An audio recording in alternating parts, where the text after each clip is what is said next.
Hi, everybody. I'm Stephanie Thomas. And I'm Mary Thomas. Of Thomas and Thomas PC, also known as the Sales Tax Sisters. Thank you so much for finding us on YouTube and clicking the video. Today we're going to talk about audits. And if you are a vendor who did not charge your customer the appropriate sales tax, what are your recourses when you find out you didn't charge them the appropriate sales tax, especially in terms of an audit? So, say you get audited, the auditor will look at both your purchases as well as your sales, and they notice that you didn't charge your customer the appropriate sales tax. They set that up on your audit, and that is part of your audit deficiency. But especially here in Texas, that tax associated with you not charging your customer the appropriate sales tax is actually their debt. It's not your debt. So you have the option of going back to your customer and saying, listen, I didn't charge you the appropriate sales tax. Can you pay this tax now? And sometimes they will say, okay, we will. We know it's an error on your part, but this is our tax. This is our debt.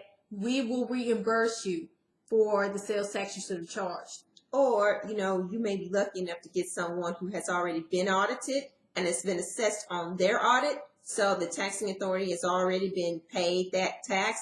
And depending on how that's documented, that may come off of your audit. Or you may have someone who says, well, we got your invoice and we thought it was really strange that you didn't charge us tax on it, so we just accrued it. And if they can show, and if they give you access to the documentation showing that they actually did accrue that tax and paid the taxing authority, it comes off your audit.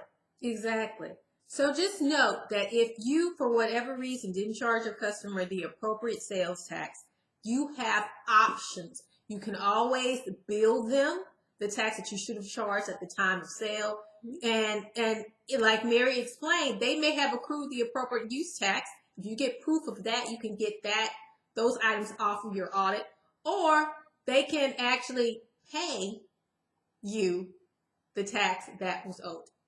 Thing about it is that if you get a sales tax reimbursement, make sure that on all invoices it says sales tax reimbursement so that you are not creating another liability for yourself. The documentation is always very, very, very important. Another thing is that we tell people sometimes you have clients who will say, we're just not paying you for whatever reason. If it's material and you don't have a relationship with those folks anymore, sometimes people do sue at law for that.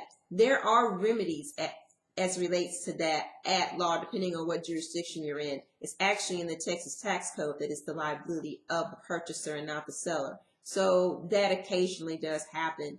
More often than not, it doesn't, because nobody wants to sue a client. No, but just know that you have options available to you.